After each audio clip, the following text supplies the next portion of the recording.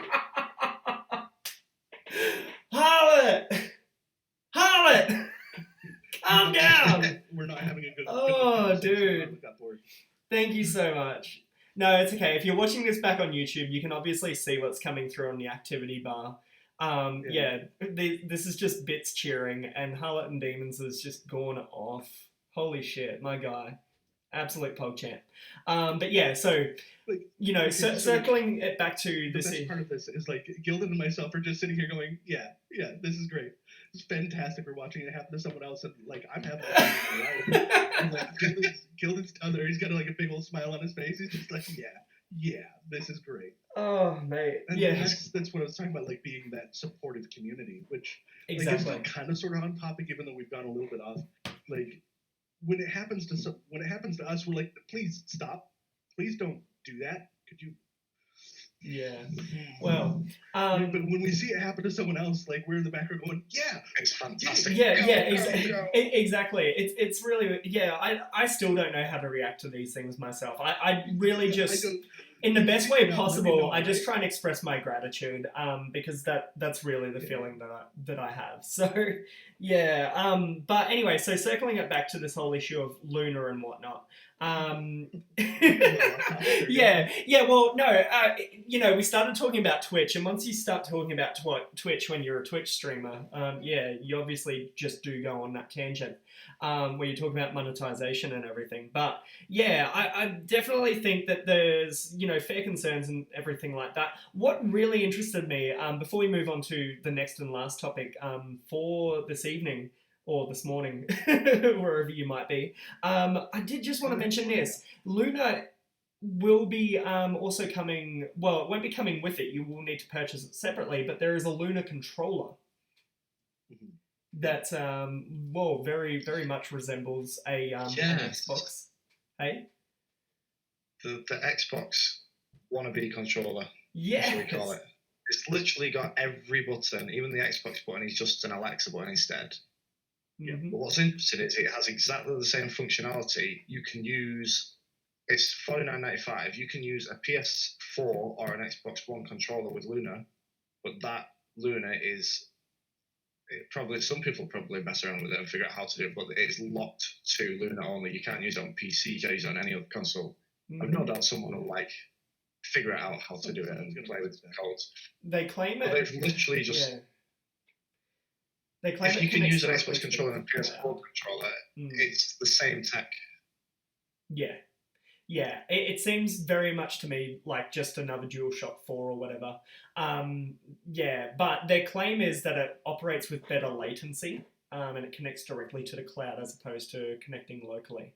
But yeah, I mean, you know, it's pretty cheap. And I think it's pretty cheap for a reason. I'd say that, unless you were a person that knew what they were doing when they opened something up, you're just going to have a controller that you can play on this one platform with. And, you know, reason why I wanted to talk about it is, it would be the equivalent to, like, say, buying a controller, like a remote controller for your television. But guess what? It only works on Disney+. It's a Disney controller. Only works on Disney+. I'm okay, thank you so much though. And, you know, nothing else. You're not able to use a controller for regular TV. You're not able to use it for Netflix. It just works on Disney+. Same sort of deal here, except in reality. You've got a controller, and you're only able to play, you know, a finite number of games through, a certain server. So, yeah, that's annoying, but at the same token, it is very cheap for a controller. You know, if you were to buy even an aftermarket product these days, you know, they are actually pretty dear, like the Logitech controllers and whatnot. What the what the controller is going to appeal to is people who are console gamers. It's not going to appeal to me. I'm a PC gamer.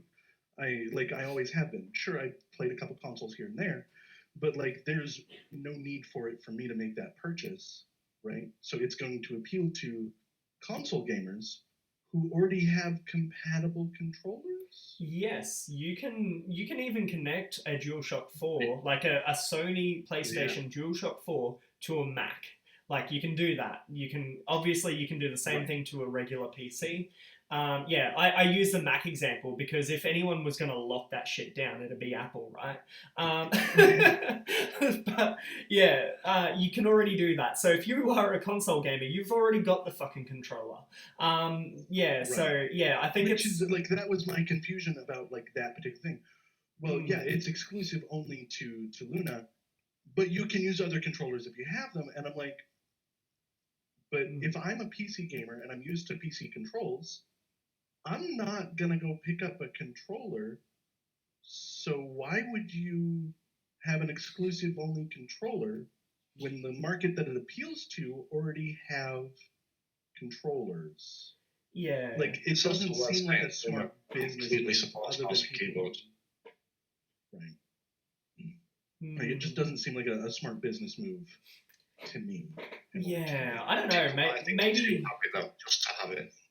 Maybe they'll cash in and because there's a lot of people that don't know that a regular console controller can, connect to a PC. Maybe they'll just cash in on people's ignorance with that. It's possible. Just a basic. I don't think they're going to make a huge amount of money on it. Yeah. I think the market differential really just doesn't justify the development of it. The only feature it has that is kind of interesting to me is that it is Alexa enabled. But I have to be careful how I say that word. Like, did it go off? No, okay. Right. Like you can just have it there in your hands, and that's the only advantage there is that it does have that functionality to it. Well, I just don't know what you would do with Alexa. Like, I don't know. I don't use Alexa or anything, but I just don't know what you do with Alexa with a PlayStation, like a controller, should I say? Sorry. Okay, Alexa, go down that pipe. Like, yeah, you know what I mean? Like, I just don't see it. But yeah, cool if they've got plans with that. But yeah, I mean, I could see it as like, I could see doing something like, and it's weird that this just occurred to me, like having a channel point redemption of like, hey, ask Alexa a question. Right? I could see that. And that's about the only functionality I can come with. And I'm like, I'm going to put an Echo Dot on my desk and make that a redemption. Yeah. Harlot in chat has asked Alexa to convert into an Xbox controller. Well, I think someone already has, and that's what this Luna controller is, Harlot. Oh, man. Yeah, holy shit. But yeah, I guess that just ties back into what you were saying, Dow, is that this is a cash grab. Plain and simple. I don't think they are certainly building up game development, Amazon. I think they're certainly writing that. They've got some in-house devs. They're making some, some very ambitious games. I mentioned New Worlds. They're also developing, it's not the same dev, it's another team altogether, but they're also developing a Lord of the Rings MMO, which I think could be very amazing if done right. They're just supporting, they're not developing, but they're supporting. Oh, they're supporting it? Okay, yeah, sorry. But obviously that's something that is going on in-house. Another dev is doing the work, they're paying for it and supporting it. Sure. Is my understanding on it. Okay, yeah. I don't know, I'm not too much across it. I just was obviously reading up on this whole deal and I was like, wow, okay, they're doing that. But yeah, for the most part though... Yeah, I didn't do too much digging into it either. Yeah, but all the same, they tend to just have a lot of indie games and indie, developers sort of on board with this platform. Resident Evil 7's on there otherwise. And yeah, we mentioned the Ubisoft channel, of course. So, that's a big deal. But yeah, otherwise, it's really not in a place where it competes with the likes of, Xbox or even the PlayStation, exclusive platform, however that exists in the future. But as I said, there is a bus. It's moving, and yeah, they need it to be on it. Yeah, and that's definitely what this You either need is. to get on it now, or you're just not. you know, be anywhere near it. think about the first iPhone, right? You know, we had smartphones before we had an iPhone, right? But yeah, that was definitely a bus that was moving. The first iPhone was actually a pile of shit. If you remember, it was not very good. If you could think about that compared to what iPhones then became. So, you know, potentially this whole Luna thing turns into something great. Yeah, I don't know if you can say it will, but yeah, I don't know. I just think that that's definitely what the move was. If you think about, you know, the whole iPhone race back then, there were definitely a lot of other phones way better than, you know, or, you know, doing way better than the iPhone ever did. But yeah, Right. Apple just needed to be on that bus at the time, and they were. Their first iteration wasn't great, but then they were able to refine it and become what they are now. So, yeah, that's right. Which is kind of what I was saying before. Is yeah, that it's gonna be a hot pile of flaming shit. We know it is, absolutely, but it's gonna open that door for us to develop it and make it better. exactly. Which, you know, the first person to do something new never does it well, right? Well, Like there's yeah, a reason. Well, there's a reason that we don't have the Wright brother airlines, you know. well, exactly. But we do yeah, have they got. Boeing, Yeah, that's exactly right? right. It's like, and it's across the board. The first person to do something doesn't do it extremely well. It's more just proof of concept. Yes, you can, right? Um, you know, and like I said, whether it be gaming or development or technology, it's across the board that way. You know. Yeah, yeah. And well, on speaking of, you know, not being the first to do something, but definitely being the one that breaks it out and makes it the best thing. You know, you use those examples there. Nicely done. Yeah, you know where I'm going with this. Yeah. Fortnite was not the first battle royale game, but certainly the one that brought battle royale gaming, you know, up. Well, not even to the mainstream, but definitely just blew it into the stratosphere. And give us a whole new model market to play with. Oh yeah, you know, releasing a game for free, you know, offering in-app, you know, what is it? Not You know, just in like the transactions and everything. microtransactions, but like in the theory of like season pass. Season right? pass, absolutely. You know, there's a whole lot of things that, you know, Fortnite brought. And why are we talking about Fortnite? Well, at the moment, they are celebrating their 3rd birthday. So GG. We've had 3 years of Fortnite, guys. And honestly, I don't know. I So learned we're about not just that. talking about Fortnite so we can get more views. Is that okay? Yeah, why not? Yeah, when this goes on YouTube, obvious Yeah. clickbait. I won't mention anything else, you know, that we've talked about today in the title. It's just going to be like Fortnite. No. right, exactly. No. But, oh man, I don't know. I play Fortnite. I play it a bit. I wouldn't say I play it a lot, but I play it a bit. That's okay. So Branch has just got some fun going on at home. He's had to jump out. But yeah, GG Branch. Thanks for joining us, my guy. We got to like his area of expertise. Yeah, I know. Like, I know. He guys. might be And now back. we're I'm not done too with sure. All right. I'm not too sure, but that's okay. So, where Fortnite has come. Have you ever played Fortnite? I should ask. I have when the podcast started, Gilda Branch and myself were actually talking about that. I have played Fortnite before. It was honestly, it was about a year ago, right after they did the new release and like the new map and all that. It was around there. It was just after that. I had a friend come to me. They were doing a charity event for a children's hospital, and they were like, "So, I signed up for this thing, but I totally don't have a team ready to play, and I know you have never played this game before." But I know you play shooters and I know you're good at them. So could you please come be on my team and teach us to play shooters? Because I've got 4 other people, or I've got like 3 other people aside from you that we aren't shooter players. Like we don't do that. So help, please. So I ended up playing in the tournament for them, and we didn't win the tournament, unfortunately. But we did raise a fair amount of money. It ended up being like $3,000 for the local children's hospital. which was nice. And I think we took like sixth out of it from like one person who's never played before, and like three people that don't play shooters. That was pretty good. Yeah. And that was in like 2 weeks prep time. Is what we had for it. Yeah. So I have played before, very sparingly. I think I've got maybe 50 hours into the game. Yeah. Okay. Yeah.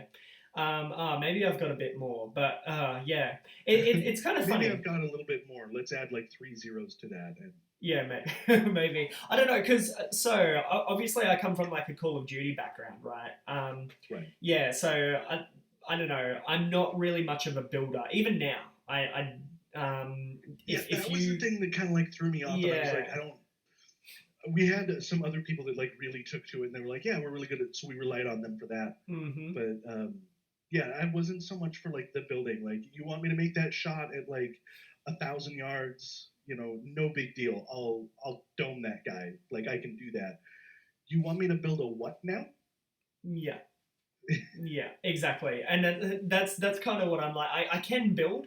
It's just not my first instinct. Like if I'm in a firefight or whatever, like, you know, we come across, whether I'm playing singles or otherwise, you know, we come across like other players and they're shooting at me, my first instinct is not to build a wall in between me and them. My first instinct is to aim and fire. Like, yeah, and that's, I don't know, that's probably most FPS gamers, to be fair. But yeah, Fortnite, I don't know, some people play it a little bit differently, but I did find that the skills do transfer pretty well. Like, if you have decent FPS mechanics as a gamer, you do pretty good in Fortnite. Yeah. It's not until you come across a really proficient builder that you will, at the very least, be frustrated. At worst, get your ass kicked. Yeah, that's my experience playing Fortnite anyway. But yeah, all the same, I definitely play better in a squad environment, I guess, where I do have people who are better builders because, yeah, I guess skills complement each other. You know, if you can, you know, build around me or whatever, as long as you don't build in my fucking way, that annoys me. Then I can just do what I do best. Right, like, sure, put that wall around me, but can I get a window in it? I'm scoped in at the moment. Yeah, exactly. Yeah, I've got this guy. You know, I'm just reloading. Like, yeah, damn. But yeah, that's very much what it's like. But as I pointed out, it wasn't the first battle royale game. It wasn't even the first battle royale game to have this building mechanic. To make it big. Yeah. Building it like. Yeah, you had obviously what was it? Day of Z or something like that. Yeah, that was it. And then obviously PUBG was probably the more mainstream title. And a lot of gamers now today who are known as your big Fortnite streamers, they are guys that did start in those other two games first. Well, they didn't start there, but they came over to them because, you know, Battle Royale as a format just seems to create some great content to the point where now all of the Battle Royale games are actually saturated, and that includes Call of Duty Warzone. Oh, yeah. And including the two new ones that just popped up. Was it Spellbreakers and... Yeah, there's another one that's on the Epic Store that's up right now. It's pretty new, and I don't remember the name. You know what? I'll look. Just recently, like, started popping up. I'll get the name of it here in a second. Fork Knife is a lot like Valorant. Yeah. Yeah, well, I mean, we're talking about Fortnite today, but yeah, you're right. So for those that don't know, Roller Coaster Tycoon 3 is free on the Epic Store right now. Oh, great. I haven't played that. Like, if you've got kids, I mean, sure. It's called Diabolical. That's the other right. I hadn't heard of it. But yeah, so as I was saying, 3 years of Fortnite. And as I said, it actually feels like this game's been out for a lot longer than that, just because of the impact. Right, when you were like 3 years, I was like, no, Fortnite's been around for like 10. What are you talking about? Yeah. But no, 3 years. Like, it feels like it's been around for so much longer. It definitely does. It definitely does. To the point where, I don't know, it wasn't so long ago that, you know, there was a discussion that the game was dying or potentially could be dying on its way out. And at least the developer feels that maybe it is, because at the moment you can't really go 2 days without a fresh patch being released Right. for download. Like, they're really working on it. They're adding new things to it. They're optimizing it. They're making it prettier and everything like that. And obviously they're working on these partnerships with third party properties to keep people Right. engaged with the game. As frustrating as new Right. patches are, yeah, that's what it is. It's new content. They add these features. They add the new skins and the new characters and everything like that. And yeah, so well, it's really funny because in the past it did actually go for a long time there without anything. Actually, it was just like Right. the game as it was. Well, for a long time, they were just the big kid on the block, right? Mm. They didn't need anything else. And then other people started releasing, battle royale style games with different takes on them, like The Cycle, like Spellbreakers had just come in, and it forced them to do something rather than just rely on being the biggest. Now they have to make those changes and take those steps, or it is a game that's going to die. By the way, Cycle's a great game; you should totally play it. Sure. But as soon as other people started like really kind of jumping on that bandwagon and saturating the market, which took about a year and a half, 2 years, Fortnite had to start making some changes because they couldn't rely on just being the guy with the biggest stick. They had to be new constantly to stay relative. Mm. Absolutely. And the thing is, they know who their market is. Oh yeah, it's kids. it's kids. They absolutely and adults know that this. like being frustrated by kids. I mean, that's what their market is. I mean, you can't sit there and tell me that they took as long as they did to really develop and support their game as an esport. If they weren't focusing more so on kids than they were on gamers. Exactly. Yeah, and to be completely honest with you, I think the only thing that really motivated them to go into that foray, because there was plenty of third party support going on there. You had Keemstar and the likes with Fortnite Fridays. Even now, there's guys like Ninja that run their own Fortnite tournaments and whatnot. In spite of the fact that Fortnite support do plenty of their own support now, but at the time, those things like those third party run tournaments and competitions, what they showed was there were a lot of kids who were playing this game very well competitively, like very young kids. To the point where when we did get to a Fortnite World Championship, the guy that won it was 17 years old. Like, right. There's a 13-year-old kid like that lives around where I live that absolutely crushes this game. Absolutely crushes it.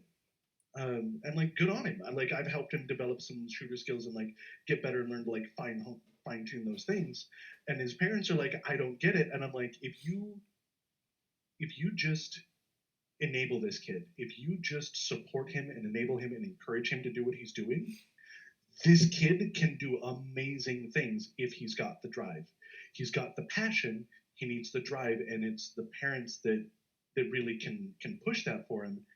And believe me, he can make a living playing video games, either professionally or if he's got like a decent personality, if he can talk to people, do it streaming, he can do that and make a living doing something he loves. He does not have to work at the gas station down the street or go to college. Like, he can do these things that can then later set him up later in life. He just needs a little bit of direction, a little bit of passion behind it, which he has, and encouragement and support from the people around him. He's good and he has the potential to make it big. So I've been working with his parents and that kind of thing to help them kind of understand esports, because like a lot of people just don't understand it, right? Yeah. A lot of people just don't understand the drive and like, well, I don't get why my kid spends 10 hours a day playing this game, and he says he's really good, but I don't understand and it's not good. And I'm like, no, really, you can amount to something here. You can be a millionaire playing games. You can. You need passion, drive, and skill. He's got the passion, he's got the skill. Parents supply that drive for him and that little bit of direction. The thing, what's interesting is, so there's there's always been that avenue there for gaming and young people in gaming, like especially in other countries, I guess. But you know, there's guys like Shroud out there. Okay, Shroud didn't just turn 20 and decided he liked video games. He had a very storied past and history with gaming and computers and everything like that. Yeah. He's hardly the only one. Ninja. Been playing video games his whole life. Everyone knows him for Fortnite. The guy started off in Halo esports. These aren't just guys that just randomly picked up a controller and decide they like that.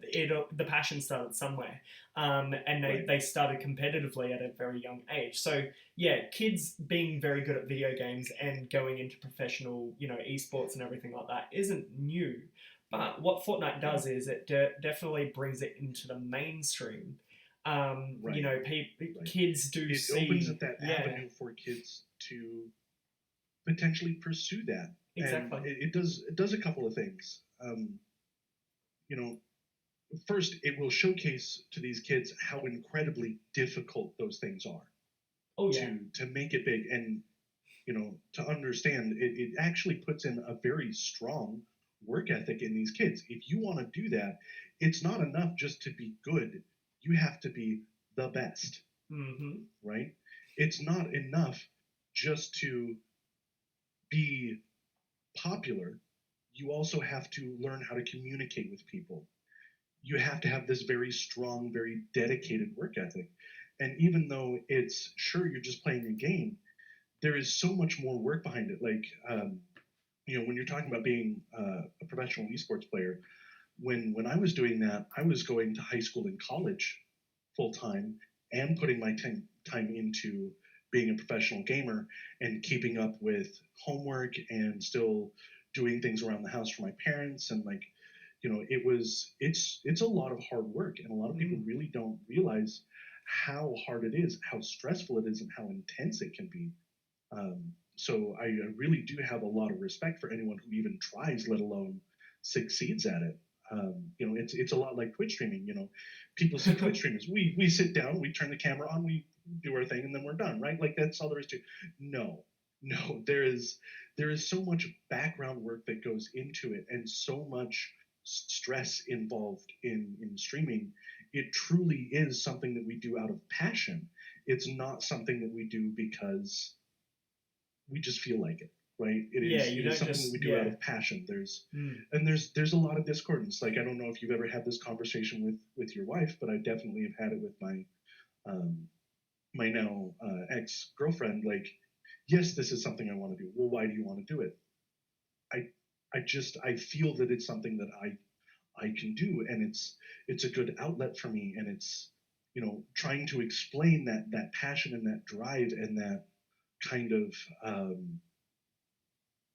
for lack of a better term, that passion to do it, right? Trying to explain that is very difficult, and to get them on board with like allowing you to do it, which is, it seems weird. I mean, I'm a person, she's a person, I should be allowed to just do it, right? And the same as everybody else, but it doesn't work that way when you're with a relationship. You make decisions as a group. Like, me being able to do this was something that like we had talked about for a few years before we settled on how I could go about it and let her be comfortable with it and like let her understand it. And I don't know like what kind of experience you had with it. Some spouses are like super supportive of it, some spouses are super supportive of it, like Super Bully for Dalvaros, and Paladin Ryu's wife are extremely supportive of it.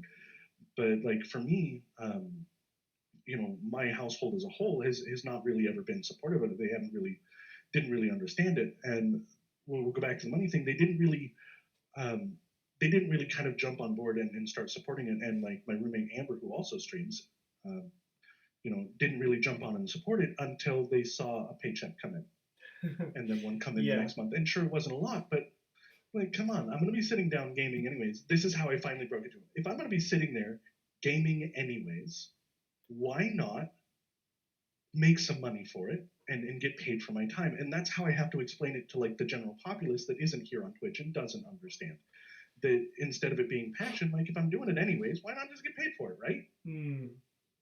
that's how they kind of understand it, right? Which is how I explain it to the general populace, but that's not how I feel about it at all. How I feel about it is what I've told you guys here, and what I say on my stream, and what I say on my socials, and like that's how I truly feel about it. I do it out of passion. I do it out, to meet people and be excited about other people and learn new skills and learn about different passions that other people have. That's why I do it. It's not about the money at all. It's really interesting because unless somebody is actually on Twitch or YouTube or whatever and is either watching content or creating it, there tends to always just be there's that disconnect there. Yeah, exactly. They don't really understand it, so they either don't care or they don't like it. And yeah, honestly, the support that I get at home is just absolutely remarkable. I can honestly say. The support that I get, I suppose, from my larger network of people, say my parents, for example. It went from, oh, what's Twitch? Okay, that's cool, to, where we are at the moment. If it, they'll ask sometimes, I'll be like, oh, so how's that video games or whatever you're doing going? And then you say, oh, yeah, great. I received, this.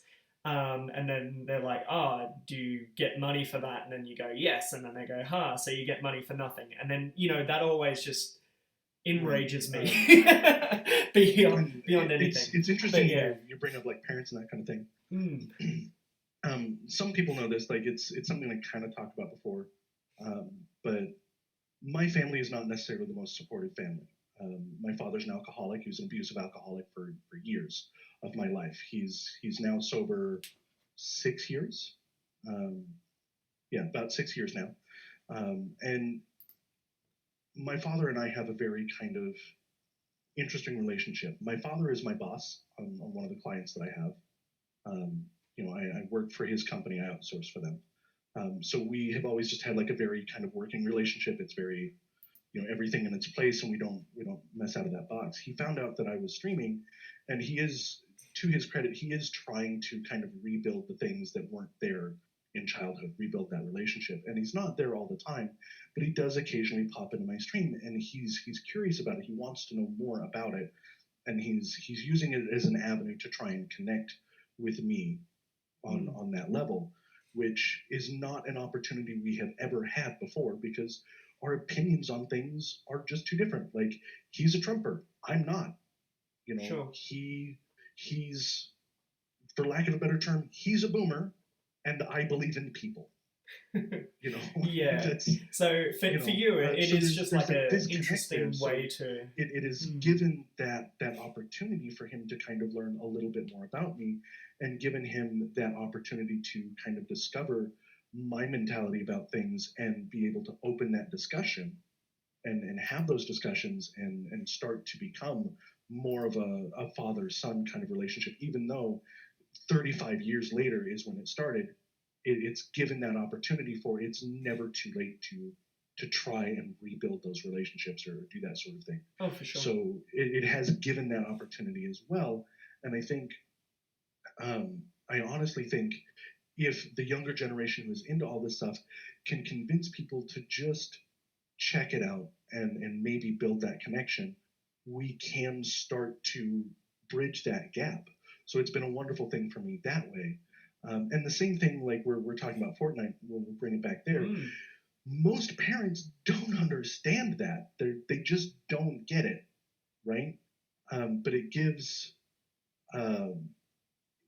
that opportunity if we can just bring attention to it from the older generations that maybe don't understand gaming and don't understand the passion behind it. If we can just get them interested a little bit, then we can start to bridge that gap and maybe use that as a place to find common ground, right? Well, and that's an interesting point that you make, because what parents see is what the news tells them about, games like Fortnite. Right. And Fortnite is always the one that makes the news, isn't it? Fortnite has such a bad reputation in news. Doesn't it? And it's not necessarily fair. Like, I saw an article because I did... I started to look into it, and I went, you know what? I'm just gonna not. The same way like when you gave me the list of topics last time, I'm like, you know what? There's this topic that I don't know a whole lot about. I'm just going to leave it that way and see if I can learn something. I did Yeah. the same thing here, and I was like, the last topic, we'll just see if I can learn something here. I started to look into it, and the first, I was like, what impact has the Google search I did was, what impact has Fortnite had on the gaming world? And the first page, Yeah. the first page of results that I got were negative impacts of Fortnite on your brain chemistry, negative impacts on Fortnite from your health, negative, like 10 things you should know about your child that's going to hurt them. Like, it's so negative, the things that we see. And like, we as gamers, even though like I don't support Fortnite, it's not my game, and the biggest reason that I don't do Fortnite is because there's so many kids and there's so much salt and anger involved. And like, I don't need that in my life. I've got plenty of that going on. Like, I'm good on my saline intake. I'm fine. But you know, with that kind of thing happening, and then all the parents see is that kind of energetic reaction that's often taken as hostile, right? They see that from their kids. They just assume that, you know, the news is right and this is terrible, and they don't see the other things that go into it, the love and passion that kids have for this, and what the drive and the goal behind it is. They don't look any farther than the surface, and that in of itself has become very negative about it. Well, it's just really weird because, I guess there are kids out there that, you know, do as I said, it's more mainstream as a game. There are kids out there who do, you know, take that up as a passion, and they go, well, I really, really like playing this game, so that's all that I want to do. And yeah, I guess because right, exactly, Harlot. That's another aspect. It's opened up this whole yes, exactly situation. Sorry, sorry to cut you off there. I'm like, that's yes, in chat. It allows us to become worldwide. It allows me to understand cultures that I've never understood before.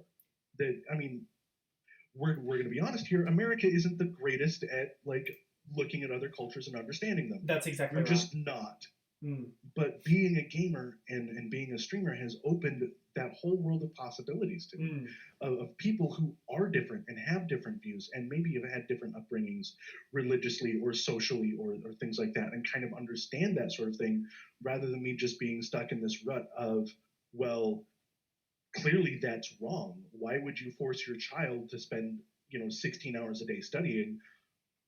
No, like, kids need time to like play, and like, no, there's reason and there's logic behind it, and there's a lot of culture behind that, and it's not wrong. It's just different.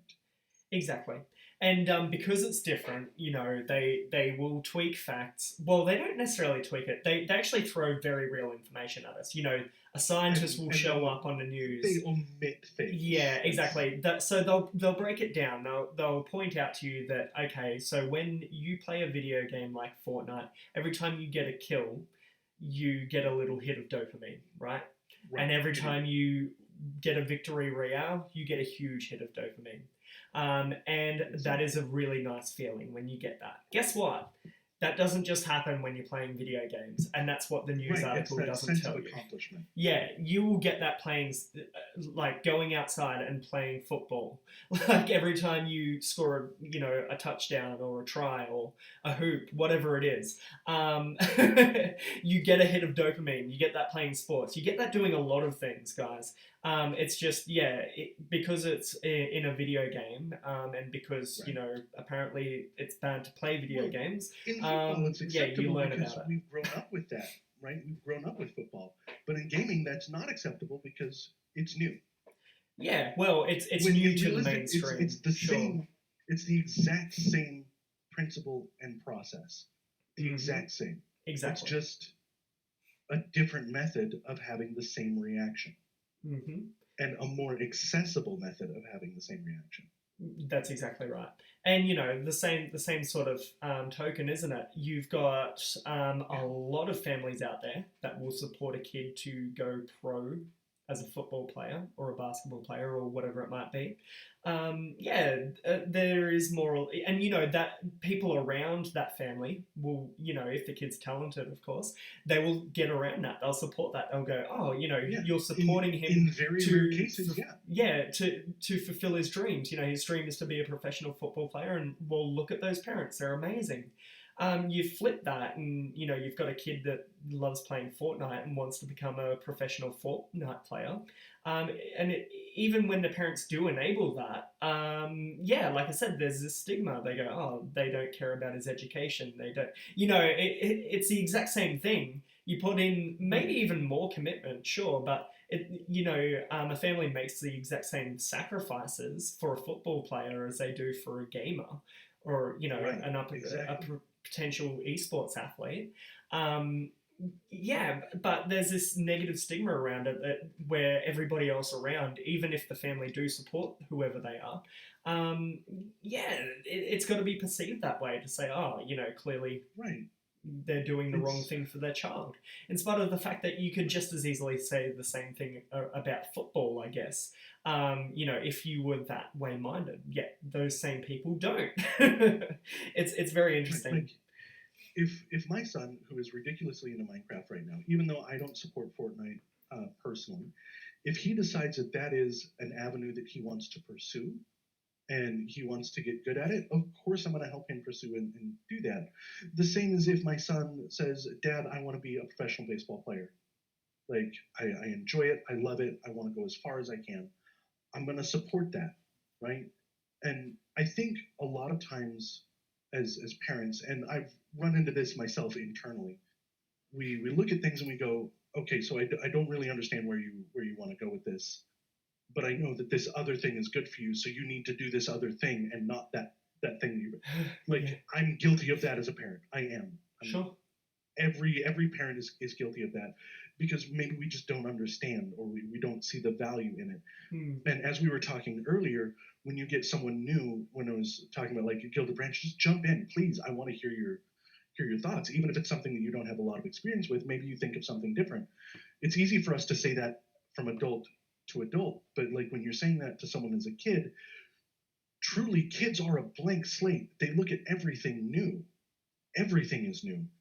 So we need to start taking their thoughts and opinions into more critical respect. We do need to do that, and I need to do that as a parent, because maybe they did think of something like, let's take Einstein. He didn't invent what he invented because his parents went, well, that's just not possible. His parents went, he went, what if? And they went, I don't know, what if? Let's go find out. And that's the kind of mentality that we need to have. I feel that we need to have as parents to really develop forward, and we're going to get really existential here, not just in gaming, not just in life, but as a culture. Those are the things we need to start looking at to develop. And if we want to move to other planets and explore the galaxy and explore, the environment around us and become more than we are, we need to support those questions rather than have someone say, well, what if, and go, I don't know, don't worry about it, stop, go do this other thing. We need to become more supportive of those what if scenarios. And really respect the wonder of someone who doesn't know and is curious. Absolutely. But yeah, to build on that point, I think it is... We're so far away from Fortnite right now. Well, yeah, it is a little bit, but it is still very relevant to the conversation, because, what we're talking about is Fortnite. It does have that negative perception of it. But, I guess the point that we're making is it shouldn't. Yeah, as a game, if it does continue to be a game, which the way they treat it, certainly they intend to, and probably will still be around for a very long time. There are a lot of people that exist in its environment, right? And the only way that can continue to be a thing is if, well, especially given, as we said, the people that play Fortnite predominantly are children. They do need to be supported. Children, it's so important for any kid, irrespective of what they're doing. Yeah, they really need others to believe in them. because as a child, like an adult has trouble believing in themselves. A child doesn't know what believing in themselves is.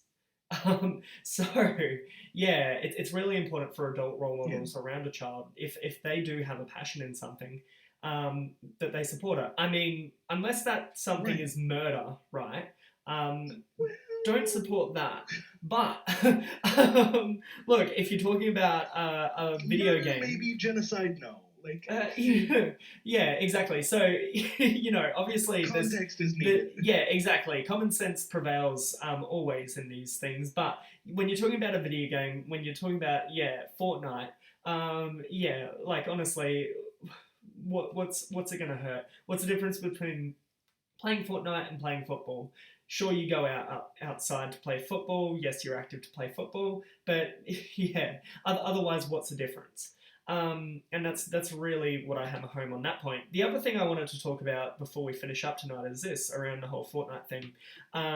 Of course, why there is that negative stigma is what it's done in terms of microtransactions. So obviously there are those horror stories out there about kids getting hold of mum and dad's credit card while they're playing Fortnite, and just going to town buying skins. Naturally, Epic know that their market is kids. The new skins, the new content, the purchasable content that is unleashed on the game, even the stuff that's in there now. Yeah, like you go in there, you've got to pay real money generally to access it in a lot of cases, and it is. I think it's cool, a lot of it, but it certainly is geared towards a child. Child is going to see, the Iron Man skin and say, yes, I've got to have that. I was actually that's the one I was thinking of. Like I said, my kid doesn't play Fortnite, but he absolutely loves the Marvel Cinematic Universe, right? Yeah. And I'm like, if he sees that, I'm buying that for him because I won't have a choice. He won't shut up about it, right? Like, well, it's the same with grocery stores. So I don't know about over there. I'm sure that they would, but over here, Woolworths. If you spend X amount, you get a freaking Ushi, and it's not just like it's like a Disney character. Yeah. Anyway, so obviously it's not just gaming. Mean like good old Donald Duck here? Yeah, exactly like that. Money over at Albertsons, yeah. Yes, exactly. So and the only reason why a parent really initially gives a fuck about getting that is because their kids want it. So all of a sudden, you have parents spending hundreds and hundreds of dollars at Woolworths all of a sudden just to get these stupid toys. It's the same sort of deal in a game like Fortnite. Today it's Iron Man. Last week it was whoever it was. A couple of years ago it was John Wick. There was a John Wick skin in there. Oh yeah. They chase these trends. Marvel's hot right now. Star Wars was hot. Last year we had Star Wars skins and the like. Right. And yeah, boy oh boy, they will. They're very much so staying relevant in like the marketing that other people are doing. Yeah, yeah, and that's I just, right. Like looked over at chat and saw what Short Sleeve said. Ooh. Yeah. Oh yeah. Like it blew my mind. It really did. It made sense to me, but it blew my mind. So I've got, I don't have kids myself, but I've got nephews and the like. And so yeah, last year I think it was, when it came time to, my nephew's birthdays were approaching, and they're crazy about Fortnite. Whenever I go to their house, my brother has to kick them off the PlayStation so that they'll actually come and socialize with other people that are there. Otherwise, right. They're just going to sit there and play Fortnite. But yeah, when they come and talk to you, and then, being a guy that doesn't have kids, I literally interrogate the children as to what they want for their upcoming birthday. I go, so what do you think you're going to get for your birthday? And the answer was, they just want money so that they can buy V-Bucks. Yeah. And yeah, I don't know, like, even though I'm a gamer, even though I play, Fortnite and everything like that, that kind of just blew me away a little bit. It made sense, and it still makes sense. But yeah, it was just like, oh, whoa, okay. I mean, that's fucking easy. But yeah, I was just like, wow, that is the, that is how big of a hold that they have on their market. Kids don't just want their parents to spend money on skins and everything like that. They want to spend their pocket money on skins. They want to spend birthday money on skins, and that is actually a huge deal. Birthday money to a kid is absolutely massive. You think about it always has been. Like, yeah, exactly. Back in the day, like when good old Granny dropped me that birthday card with the $20 bill in it, hell yeah, it was like the highlight, right? Precisely. So think about that. Grandma's birthday card money is all of a sudden going into V-Bucks instead of Right. I don't know, a new tire for your bike. Which is what it went into for me. But Right. yeah, or use it to buy like Matchbox cars or Transformers, but it a new enables Game me to Boy. make that choice. I have to admit, Right, I did Game Boy use a thing. lot of Grandma's birthday money to buy new Game Boy games and the like. So Can we just take a moment of silence to respect all the grandmas out there with their birthday card money? yes, thank you, Grandma. Good. Anyway, but yeah, so I mean, let's just say Epic are a multi-billion-dollar corporation now for a reason, and it's not hard to work out why. So yeah, Fortnite. That's what it is. And yeah, as I said, I don't see it slowing down. They work very hard to continue regalvanizing their game. They've added cars and fuel and things like that as a new feature. They're constantly changing and updating the map to suit events and everything like that. So it's not just that you get skins anymore. In the game currently, you can go and land at Stark Industries and you can fight Iron Man and kill him to get his abilities. That's a feature. Like, yeah, like, you know what I mean? Like, they're coming up with new ways of engaging with their market, not just offering skins, but yeah, there's more to it than that. But yeah, all the same, I think that might just be a wrap. Also, there's been a lot of follows. Branch88, thank you very much for the follows. And look, there's been a lot of people follow tonight, so really I appreciate all of you. I got no way of actually acknowledging all of them. There's way too many. So, and somebody spammed the bits cheering. Yeah. Harlot, thanks again for that. That's really sweet. Thank you to those that did cheer today. Thank you to those that gifted subs. That's Shuey at 2,000, my friend. All right. Okay. Shuey at 2,000. I know you're wrapping up. I got it. Okay. Yes. I don't understand the shoey. What makes a person want to take the shoe off their foot, pour a beer into it, and what? Just you've already got the beer in a handy container. Why would you want foot on that? I don't. You don't want to do it. It's supposed to signify the relevance of the occasion or an achievement. It's like you are so fucking excited, like you're so hyped that you don't just want to chug your beer. Like chugging your beer is not enough. You need to take your shoe off and chug your beer out of that. It's like a one-up. It's the hold my beer. Like I need to do this bigger. That's the shoey. That's what it is. So when you got like a legendary F1 driver like Daniel Ricciardo, the dude wins a Grand Prix. He's got to take his boot off and do a shoey. It's not enough for him to just spray the champagne around and chug a regular ass beer like a basic bitch. No, he's got to do a shoey when he wins a Grand Prix. Same with me. When I get to 1,000 followers, I have to do a shoey. When I get to 2,000 followers, I have to do a shoey. Like, yeah, it's just absolutely crazy, amazing, blows a man away. You've got to one up yourself.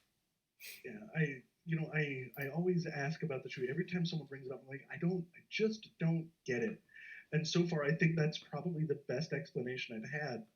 Is that well, this is the way it is, and I'm like, oh, okay, I sort of understand now.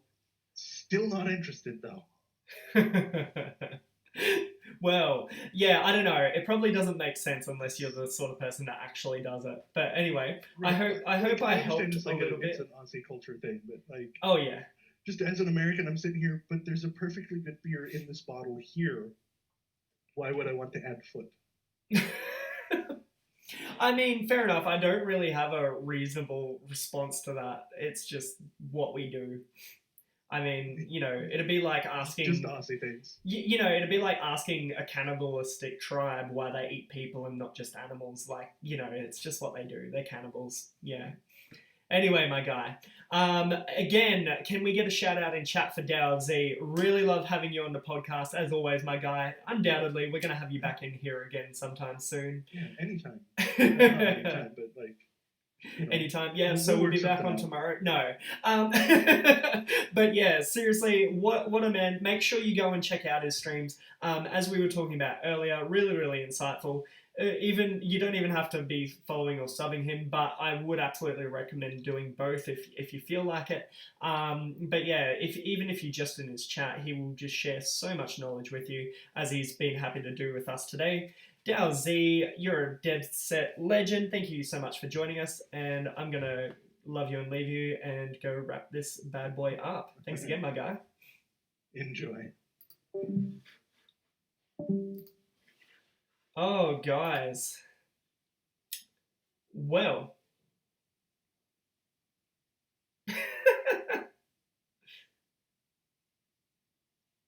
What was that? Was that another bot? Definitely a legend. Didn't we have some fun today? I've got to get the Vimesy on. Oh, seriously, I would love to have Vimesy in here. I would love to have Vimesy in here. If the dude's free, I find myself at the back of this podcast. I'm always, rating him actually. So I don't know, like if he's actually available at this time slot, mate. Yeah, like seriously, I would totally get in on having the Vimesy here. But yeah, anyway, like Vimesy, if you're watching this, get in my DMs. I will absolutely have you in this podcast, my friend. Guys, who should we raid today? That's my question right now. Who should that be? Who's on? Short sleeve, if they're doing can you just ban those bots then? If they're doing the spam message, just ban them. Make preparations to get him interviewed. Like an actual coordinated sort of deal, you think?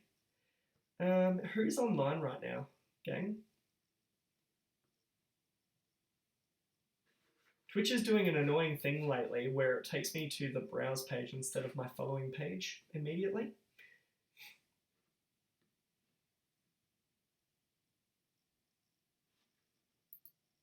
Paladin Rio is playing Call of Duty. Oh, that could be cool. Yeah, actually I can see, yep, I can see him right here. There we go. I don't think we've ever raided him either. So that's exciting.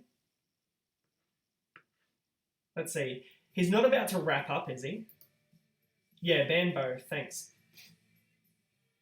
Strange game, fellows. I've got Paladin Rio up, so we'll go raid him. Oh, thanks, Branch. Yeah, I saw you in my DMs, my guy. I'll read those in a second. But, guys, I had my rant at the start of things, so I won't, re-rant. I kind of already made my point. If you're watching this on YouTube, then, GG getting to the end. Feel free to hit that like button or the subscribe button if you want to. If not, I don't know, just enjoy the rest of your day. If you're on... Oh, yeah, the Dean raid was hilarious.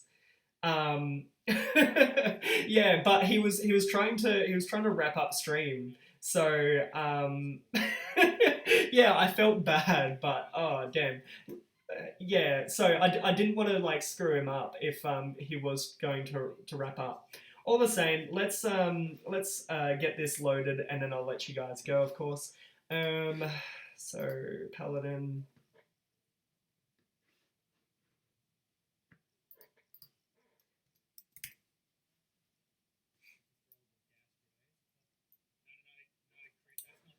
Why doesn't it do it this way? Okay. So, as always, guys, it's really important that I remind you of this. If you take nothing else away today, which we covered a lot of information and a lot of topics, so I hope that you take other things away. But if nothing else, if you've learned nothing else today, there's two things that I want to remind you of that are super fucking important. One is this: you matter. Second is this: you add value to other people's lives. Honestly, there's nothing more important right now than those two things: you knowing and remembering those two things.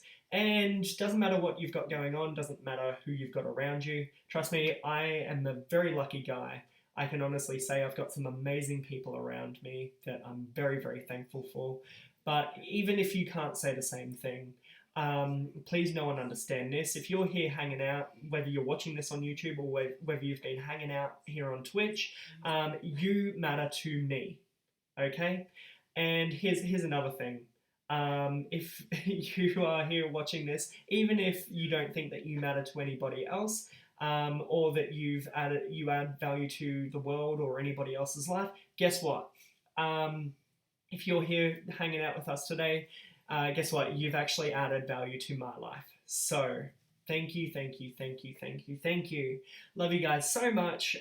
Really, the support and just everything you guys throw at me. The fact that you even I hear it all.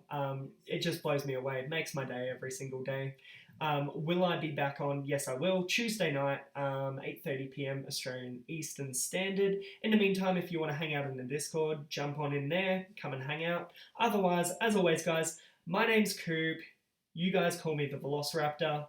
Peace. Let's go say hello to Paladin Ryu. GG's, guys.